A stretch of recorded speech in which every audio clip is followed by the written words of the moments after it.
And welcome everyone to our Share the Joy session today, featuring Dr. Glenn Medeiros, who is president of St. Louis School. I'd like to start with a prayer from St. Thomas More. This is a prayer for a holy heart. Might be good for us these days. Lord, grant me a holy heart that sees always what is fine and pure and good, and is not frightened by the sight of wrongdoing and sin, but creates order wherever it goes. Grant me a heart that knows nothing of boredom, weeping, and sighing and complaining. Let me not be too concerned with the bothersome thing I call myself. Lord, give me a sense of humor, and I will find happiness in life and profit for other people. We ask this through Christ our Lord. Amen. So once again, welcome everyone. I think we have a good number of participants today. I'd like to offer just a short introduction to our speaker today and then hand it over to him. Dr. Glenn Medeiros was born on Kauai and did his early education there. His undergraduate degree was at UH, and he has a doctorate in educational leadership from University of Southern California. Dr. Glenn served as vice principal at MARIANIST for a number of years. He's been a professor here at Chaminade University.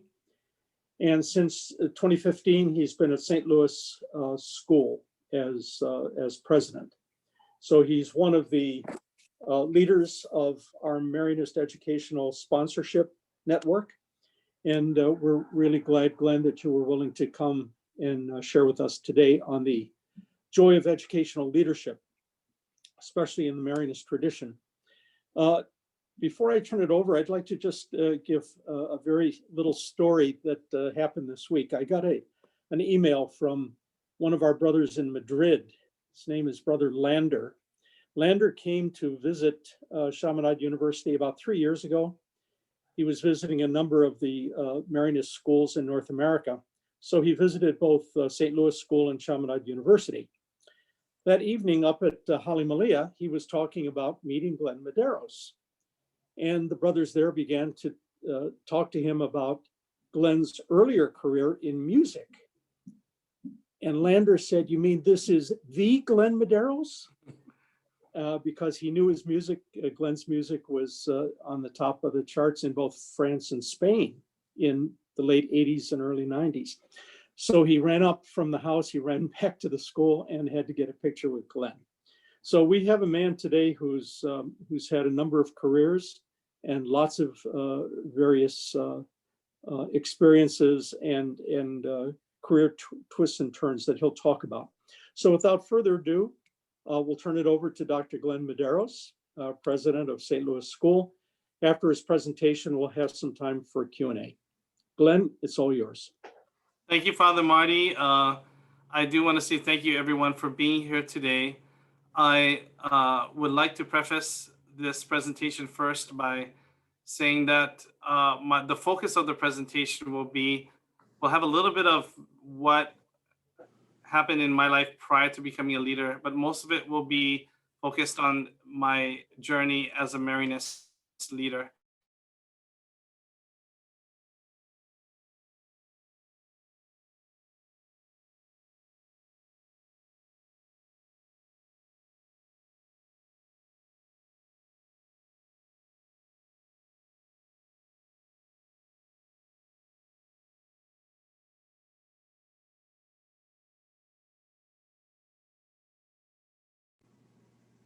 Are you frozen, Glenn?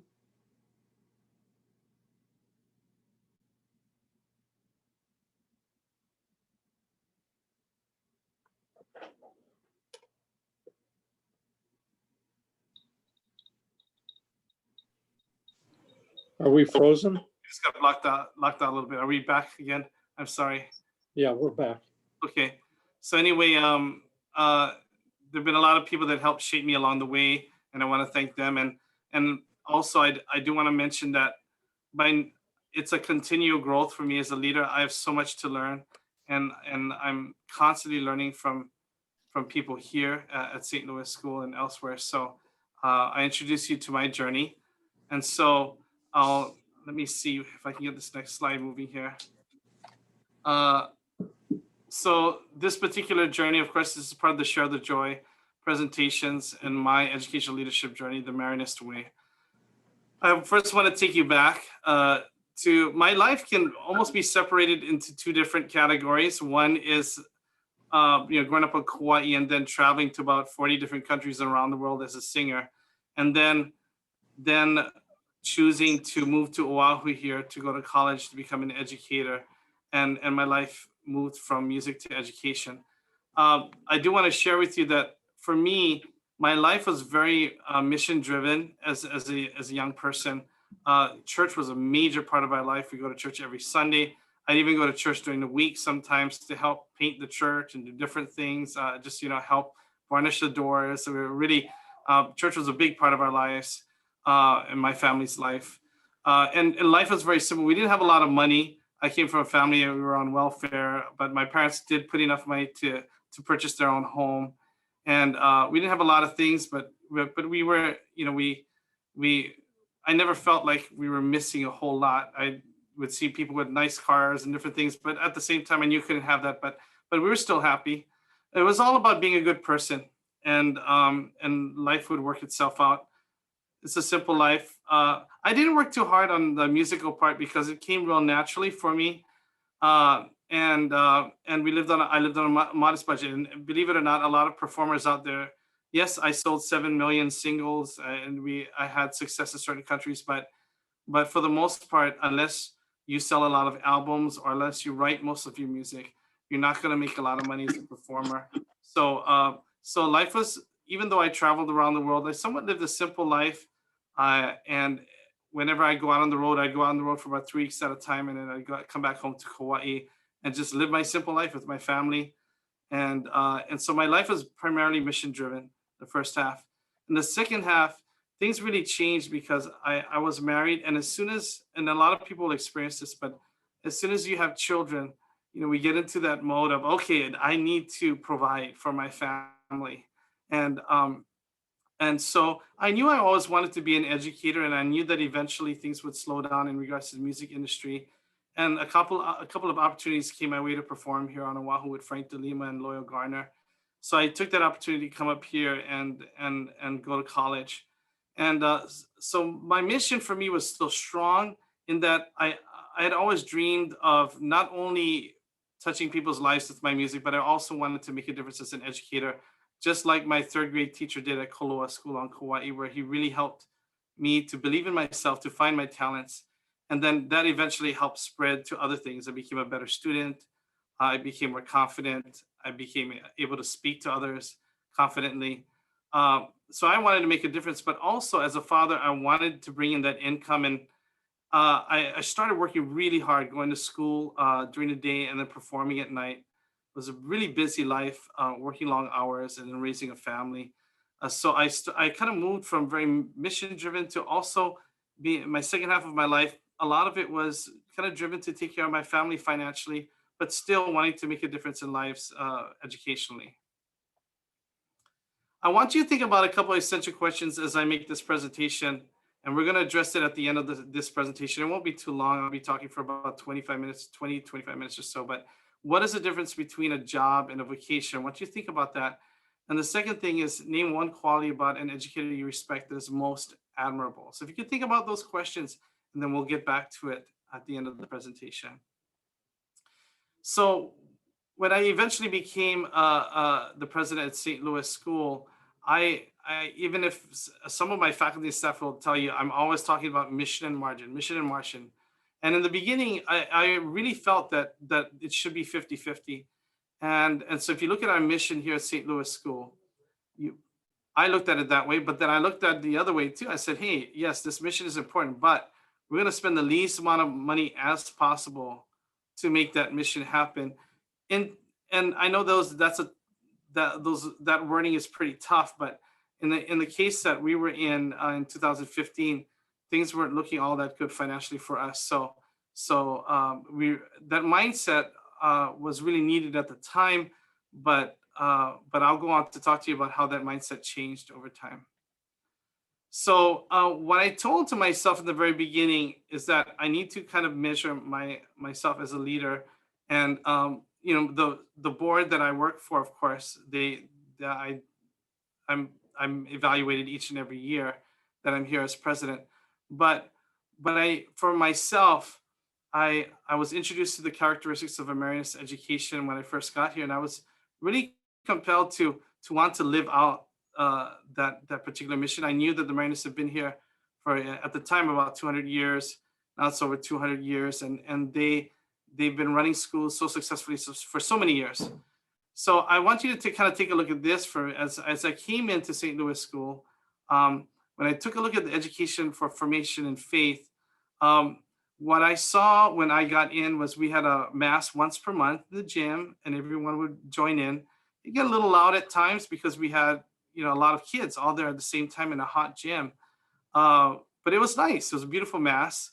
I did find that we needed some more consistency in the curriculum, in our religion curriculum and in other areas. And then I found that we could use more consistency in regards to how the students were guided when it comes to formation and faith. In regards to education and family spirit, there are 5 CME'S, and I'll go through all 5 of them. We had a very small counseling team, and one dean of students. We had several family events with a mixture of success in relation to participation from family members. Some events would have a lot, others would not. In educating for service, justice, peace, and of course the new edition, integrity of creation. Most of these initiatives were done on special days. So we had special days like Shamanat Service Day.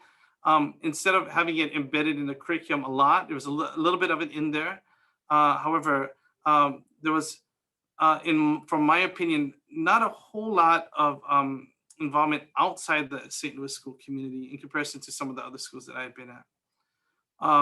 In regards to education for adaptation and change, change was not easy for many, and I will take complete responsibility myself, because a lot of times when you're in a tough situation, the thing that most leaders will revert to in many cases, and I did that myself, was just really kind of lead from top to bottom, just say we need to do A, B, C, and we need to do this right now.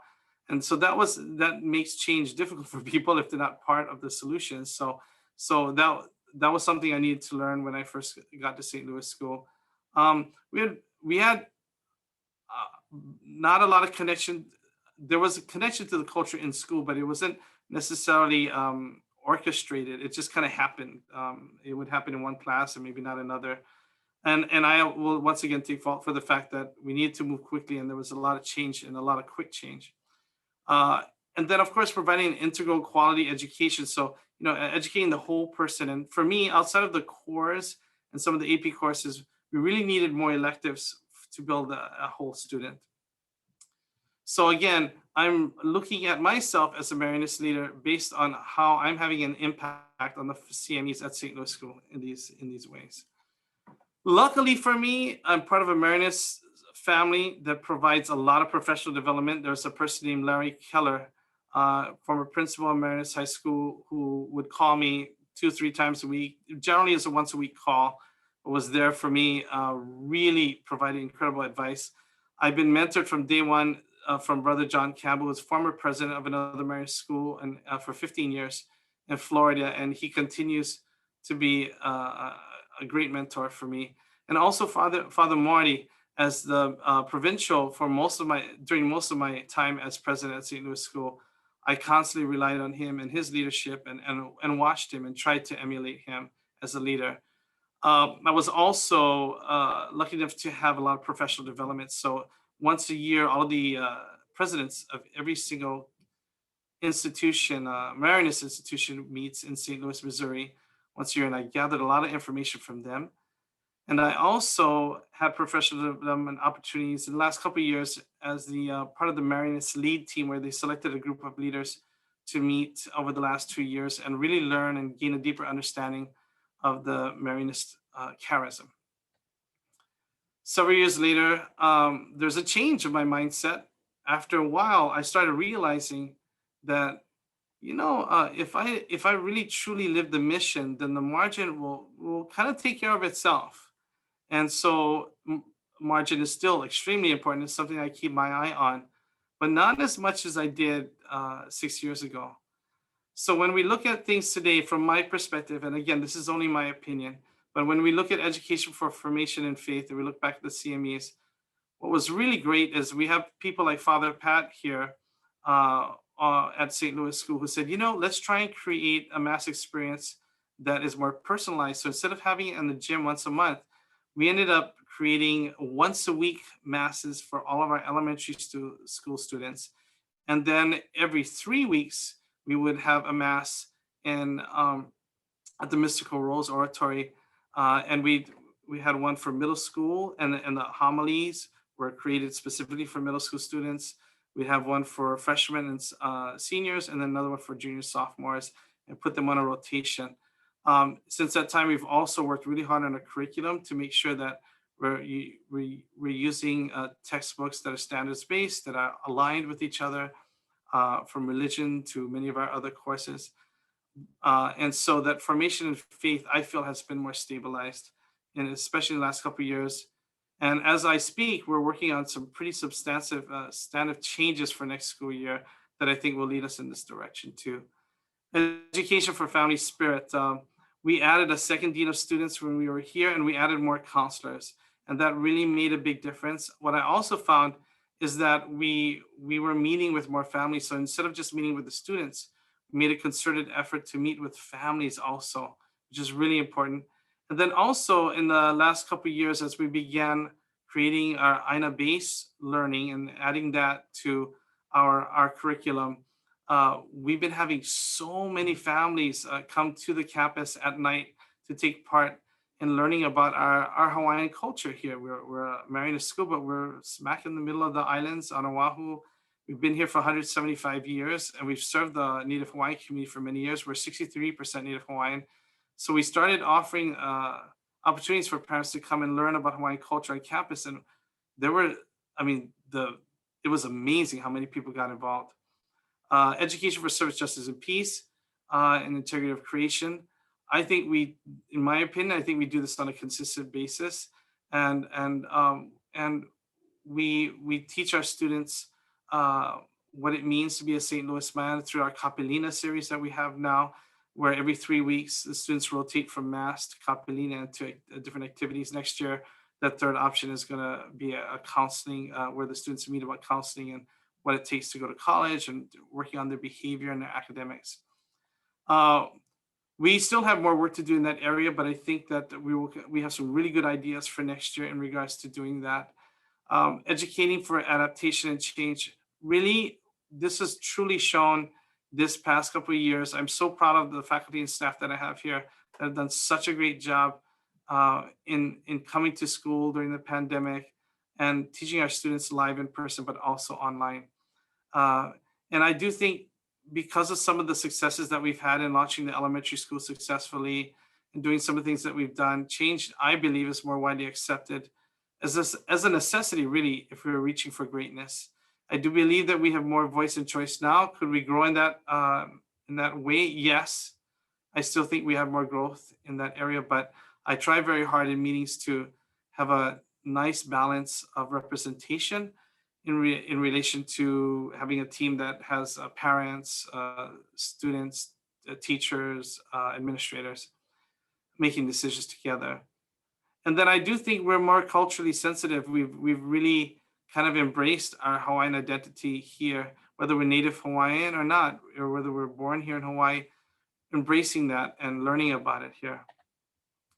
And then providing an integral quality education. We started an orchestra here. We started a media communications program where we've really expanded the choices for our students. And next year, there are going to be many more choices for us. So I do believe that we're providing a quality education here at St. Louis School. Can it get better? No doubt about it. And we're still growing and working on that.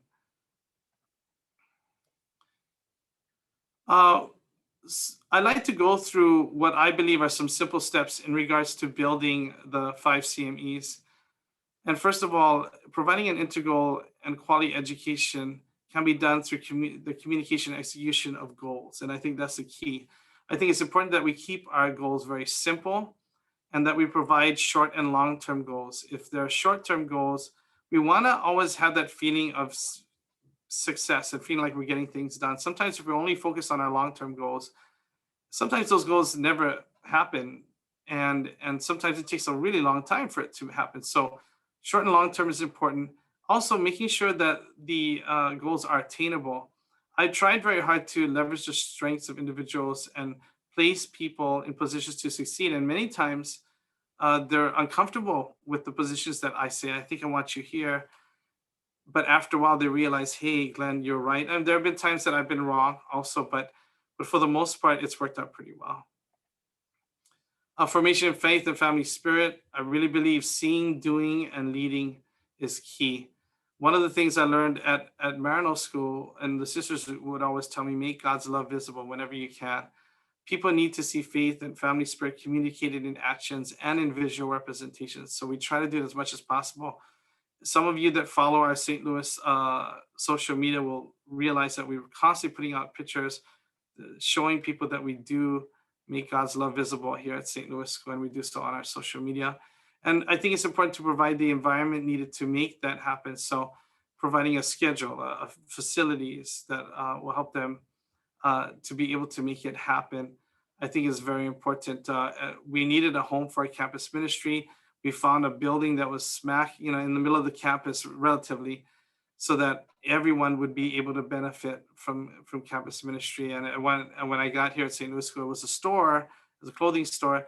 Now it's our campus ministry and it has a home. We did the same thing for our STEM center. We're basically using the current STEM center as a place to hold storage in there. And we were able to renovate it and turn it into a beautiful STEM center. And our robotics teams have been doing very well ever since we did that renovation, but also brought in the right instructors. Adaptation and change. If one does not change, and we talked about this, greatness cannot be achieved. And so teaching others to embrace change is really important, I think, in leadership. And there is a time when there is too much change, no doubt about it. But if we don't change, I don't think it's possible for us to reach greatness. And some people often wait too long to start. They talk about it, maybe not ready. And sometimes I think the Catholic way is to just jump in and say, hey, you know what, let's start this thing. We've talked about it a lot already. We've made all the plans. Let's move in. We did that with the elementary school. People felt we should start one grade level at a time. We ended up starting K to 4 all in 1 year. It was incredible. It took took teamwork, but we learned in the process. And I think that's important, that you learn from action and then reflection. And also, I think it is the Catholic way of leading a Catholic school, in my opinion, is thinking outside the box. The idea that spend more money and they will come is the answer I think I've gotten from my perspective. I've seen a lot of schools, Catholic and non-Catholic, get into a lot of trouble with that. I always believe that the really successful schools will think outside of the box and find ways to be able to achieve their goals without spending a whole lot of money. Education for service, justice, peace, integrity of God's creation. So it's important that for the students and for the teachers, we're creating problem solvers. But to be able to do that, we want to clear understanding of the self. And during Capellina, that's one of our goals. And this is one area that we are, constantly working on. I think there's we have Marianist moments at the school at the beginning of our meetings. Teachers share why they're here. But understanding the self and loving ourselves will teach us to love others. And we try to teach this to our students. Once we know who we are as a Marianist community, we can better help others and appreciate their differences. Serving others is great. And what we want to do with our INA-based learning and global learning is we want to know what we've done here in Hawaii that's successful for us when we take a look at problems in society. And then we want our students to kind of look around the world and what are other cultures, what are other people's doing? And then try to bring those two ideas together and see what we can do to create culturally sensitive solutions to the problems we have. At this time, I'd like to share with you quickly what we've been working on in the last year. We've been working really hard after our accreditation visit in 2019 to really clearly take a look at the connection between our mission and what we call our 6 A's and the CME'S. So if you go to the websites of many Marianist schools, you'll see the CME'S there. But how does it connect to the rest of who we are? And at St. Louis School, we're a Catholic school, but we're Catholic Marianist school here in Hawaii. And then what is the final destination that we want? What do we want our graduates walking away with? And we kind of came up with 6 different traits that we want our students to walk away with. And this we've been working through focus groups, and we've released some of it to our teachers, but we're in the process right now. Our teachers are familiar with many of these, but how we put it all together is something that we've done recently, and we'll be working with them on this. But I'll just share with you. And one of the things when we talk about making things visible and simple, we also looked at those 2 variables when it comes to understanding the 6 A's of our mission. So we have our mission, and during our professional development conference, we actually unpacked the words and separated them into groups, basically, and we came up with 6 groups. And then we came up with the names for each group, and all of them started with A's, and we had some English words and Hawaiian words, and recently we shifted it to all Hawaiian words. And then we said, okay, so if we unpack our mission, here are the words, here are the categories, then maybe we can fit it to the hand with 5 fingers and the palm. And so I'll share with you the 6 A's that we have at St. Louis. So you have the CME'S here, which is the palm. And in the palm, the CME'S influence all of the different A's of our mission. So it's here in the middle. A St. Louis man exemplifies faith, family spirit, service, justice, and peace to the example of Mary. And much of the work here was done on our board committees, but also on our strategic council meetings that we were having. And I'm really proud of what they've done. So you have here the CME'S. You also have the thumb representing aloha. And we have I like to use a lot of acrostics and mnemonic strategies to help remember things. So we have here akahai, lokahi, olu, ha'aha'a, and ho'onui. And so when we talk about relationships here at St. Louis School, we want our St. Louis men to foster nurturing relationships with family, school, community, and the land. And the thumb is representative of that. And the thumb is the hand that grasps people when you shake hands. It's a hand that is very important when you're doing work. Destination, the alakai, the pointed finger, leading people. Our St. Louis man leads with courage, honesty, attentiveness, respect, inclusivity, selflessness, and mindfulness. And the acrostic we came up with as a team for this on our leadership committee was charism and all of those words there that you see. We also have, we want our St. Louis men and at St. Louis School, we want them to focus on academics. And so for many people, the highest finger is the one, for many people, of most importance for them to make sure that they're walking out with the skills and the knowledge they need to be successful in life. But for us in particular, the pathway to that, we use the acrostic LEARN, where here at St. Louis School, we want learning to be student-centered, essential skill focused. We want adaptation through innovation. We utilize the rigor relevance framework here. We also nurture moral and ethical stewardship. The ring finger is representative of the artistic aspect at St. Louis School. So in our curriculum, we want to make sure that if their God-given talent is to be an artist, we provide the resources and the teaching needed for students to take their God-given talents to the highest level. So we hope that a St. Louis man expresses himself artistically through reflection, inspiration, and bold execution. And we use the term CRIB, creative expression, reflection, inspiration, bold execution. And then the last finger, the pinky finger, a St. Louis man inspires others to achieve excellence through athleticism. Some people think, why the pinky? We talked about that. We've had Hawaiian cultural experts work with us, and they had felt that the pinky was representative of that for various reasons. And the term that we use, sportsmanship, teamwork, agility, nobility, discipline. So in our Kapalina series that we're going to continue next year, we're actually going to be spending quite a bit of money on producing lessons to teach all of our students each and every year what those 6 traits of a St. Louis man are, and how to gain a deeper understanding of them. So in sharing the joy of Marianist leadership, I'm going to share with you some things that I'm really proud of. 6 years ago, I think God was certainly present on campus, but I think more opportunities to connect with him and the word was needed. And I really do think that thanks to the help of Father Pat, Christopher Cossipang, and now Brother Brandon, and many others, we have been able to provide multiple opportunities now for a personal relationship with God for all of our St. Louis School Ohana. Do we have more room for growth in that area? Certainly, but we've made good strides. I would say on the financial side, we're approximately $9 million in debt. And for a school of our size, that's a pretty significant amount. But we've worked really hard and we brought that down to $1.2 million. So that's been an accomplishment with the help of Father Marty, who was very instrumental in helping us get to that point, and many others. Our St. Louis Alumni Association, and just so many people. Our board members, I honestly couldn't ask for a better board. We have a lot of very powerful graduates, people who are powerful in the community, people who give a lot to others in the community that are there to help me. And so we were able to make that happen. Enrollment, a couple of years before I came in, we're down to even the 500s.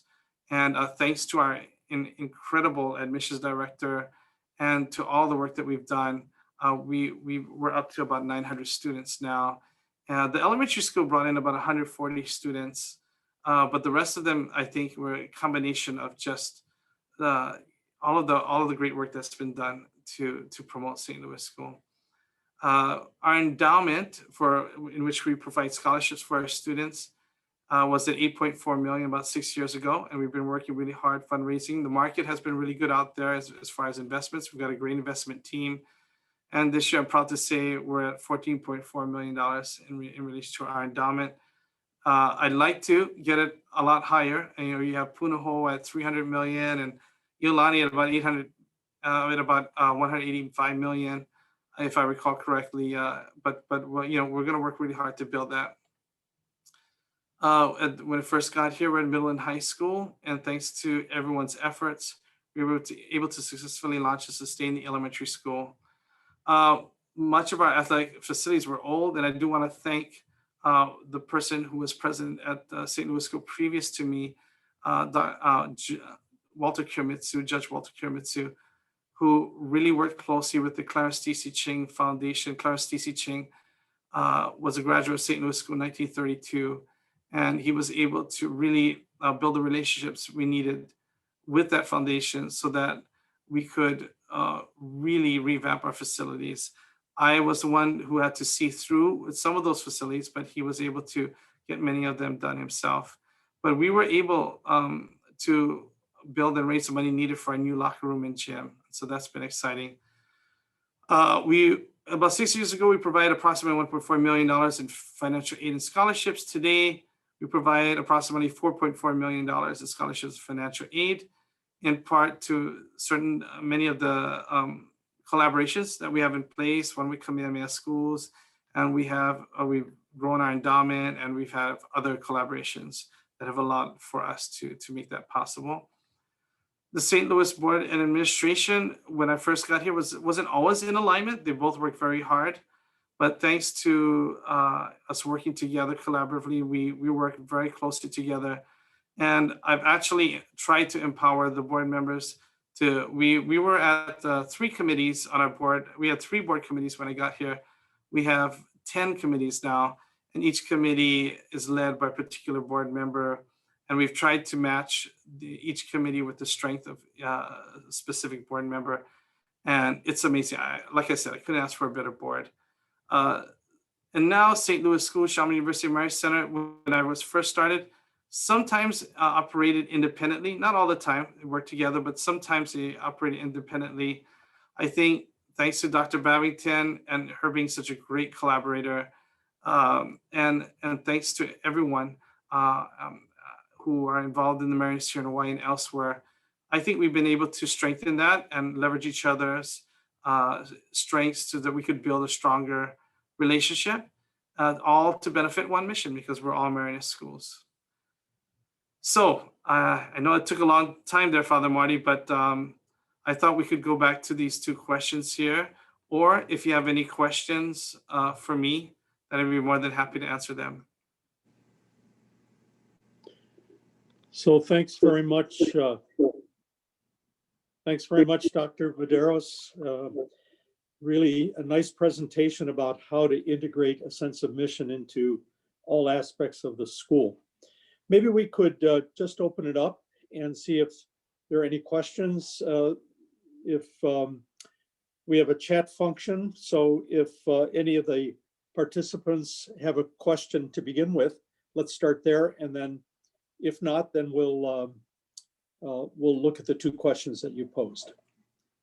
So if anyone has any questions, if you just send it in the chat.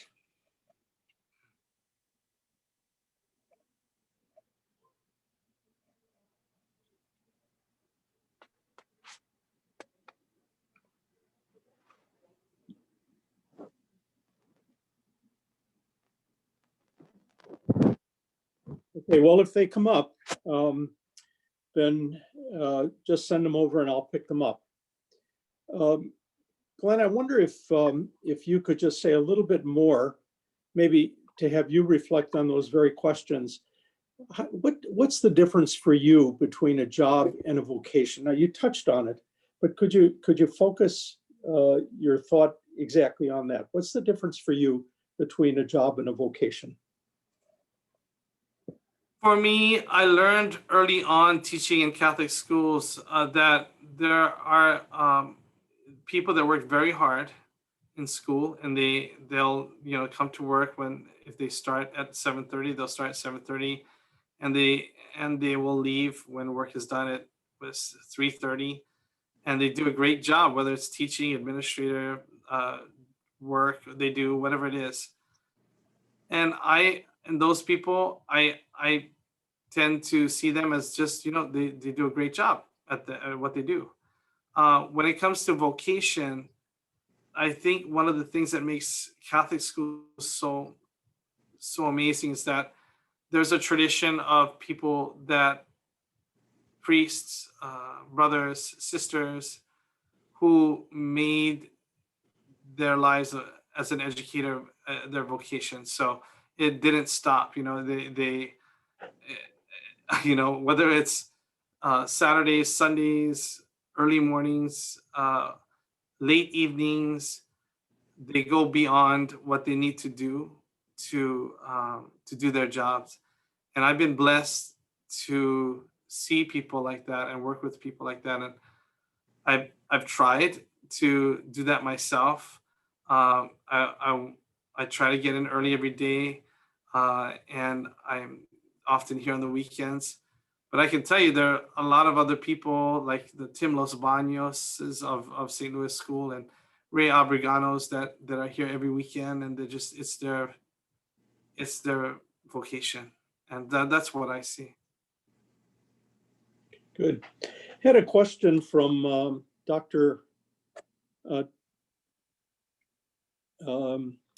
Dale Fraxel from our education school.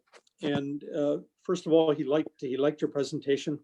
Wants to know, how do you feel about your doctorate in educational leadership, and how did that prepare you for the leadership positions that you've had? And why did you go in that direction? And is that kind of educational preparation necessary to lead a school? What would be your thoughts on that? Yes, thank you for asking about that, Dale. I appreciate that.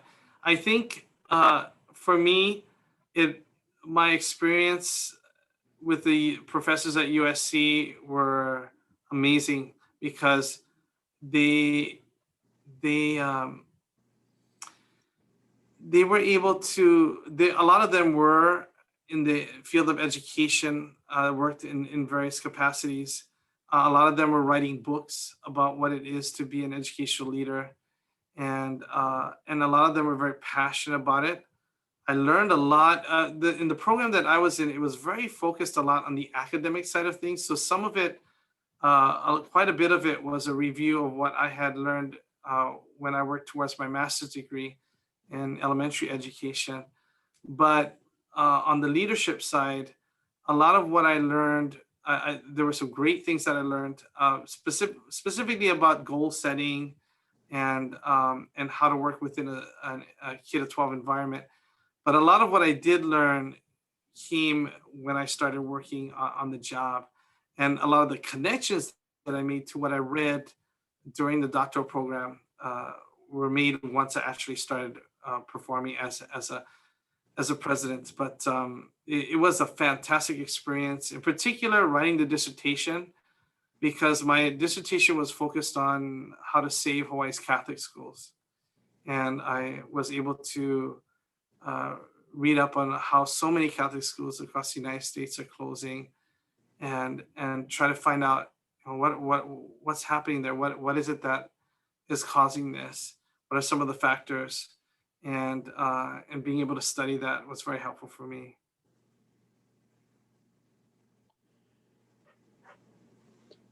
We got another question. A job is something you call about to go to work. A vocation is something you are called to do or to serve others. So that's from Tim Cullen.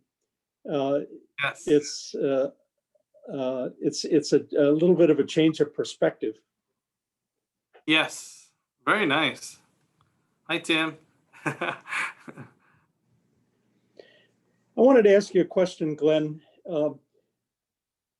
You know, anybody who's been involved in education, both at the university level and at the high school level, and probably middle school too, maybe elementary as well. Sometimes in a school, the tension between the academic program and the sports program. Now, St. Louis School obviously has a very storied history in athletics. Can you say something about how to balance that so that in terms of the mission of the school, it's not the tail wagging the dog? Yeah. Wow, that's a good question. I think that for St. Louis School, I'm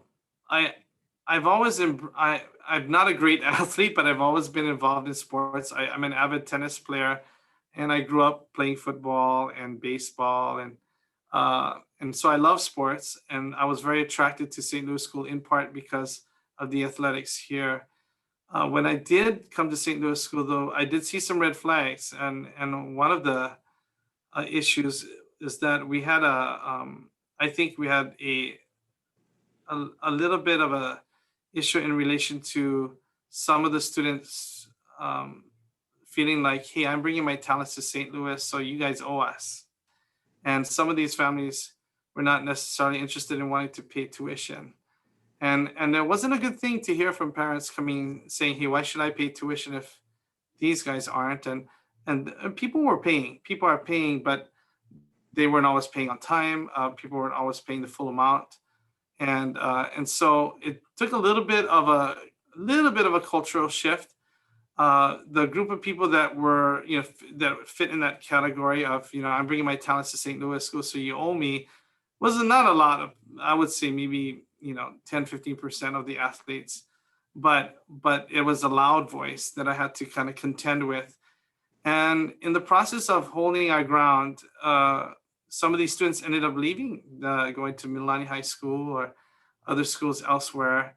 And in some cases, they left because some families simply couldn't afford to be here. And we try everything we can, you know, to help these families. But ultimately, we have to pay our teachers, and they work really hard, and we need to provide them the benefits they deserve. And so it was a struggle in the beginning, but I think now we've done a really good job of helping to understand that, you know, we provide a lot of scholarships here. We provide a lot of financial aid. And because of that, that should come with a sense of respect for the school. And I think now we're starting to see we're seeing people reciprocate. You know, we have Tua Tagovailoa just started his own scholarship here, donated about $300,000 to the school so that others could, like him, could attend. Marcus Mariota, you have several different people that have done well athletically that realize that the school did provide financial aid and scholarships for them to be here. When it comes to making the decisions, though, I've been very lucky that I've had a board that has been very supportive of me. And I do have a lot of respect for our coaches. They work really hard and they give of their time, and they're not getting paid essentially. Some may get a very small stipend, but they come here, they give of their time, they work hard. At the same time, though, there's a certain line that can't be crossed. And as far as I'm concerned, we're trying to have an integral education here where we're trying to build the whole student. So I cannot focus too much on athletics. I have to make sure that the arts are happening. I have to make sure that we're providing enough leadership opportunities. I have to provide enough programs so that our students can be successful if dependent on their God-given talents. So I think we've done a pretty good job with that. However, I do believe that for St. Louis School to continue to be successful in the future, we must embrace our athletic tradition, much like USC did, where I graduated from, and where my daughter is now at Notre Dame. They embrace athletics, in particular football, and they've leveraged it so that they could create many scholarships for those who perform at a high academic level. So it's about finding balance, I think, and I think we've been able to do that in the last few years. Good. Have two more questions that have come in. The one came from Marianist Life, and I think this is probably from Deanna Snyder in Tennessee. All right. She said, what would be one piece of Marianist wisdom that guides you on a regular basis in your educational leadership at St. Louis School? A piece of Marianist wisdom that guides you in your role as president.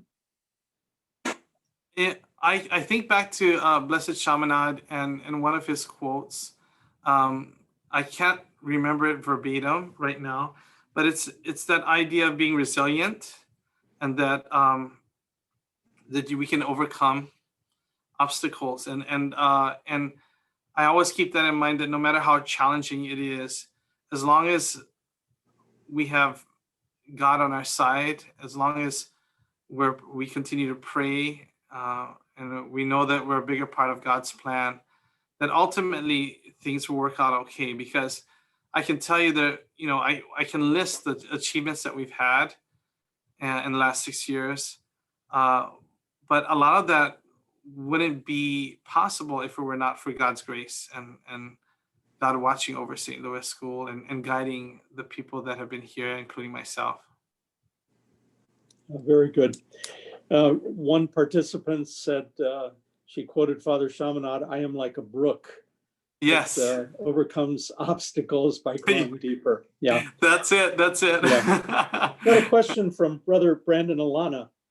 He said, what lessons can Catholic educators draw from this time of COVID, either about our profession, the students, or the school in general? Great question.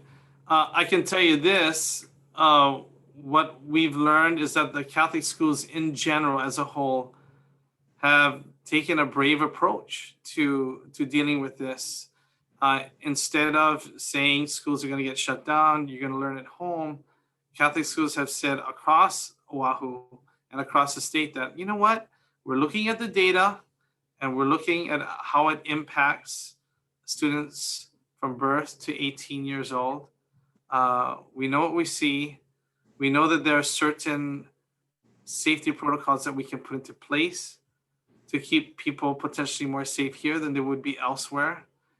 And because of that, and because also Catholic schools have provided choice, here at St. Louis School from early on, we said, hey, these are the risks, families, but this is what we're going to do on our side. And if you feel comfortable, you can have your students come to school. If you're not comfortable, they can stay at home. If you have someone at home that could potentially get seriously ill, maybe at a certain age or has some underlying conditions, then you need to think seriously about bringing your kid to school. So providing the choice, making decisions based on the data out there. I'm really proud of the fact that our Catholic schools are actually doing well. I mean, right now, our enrollment is higher than it's been in almost 25 years.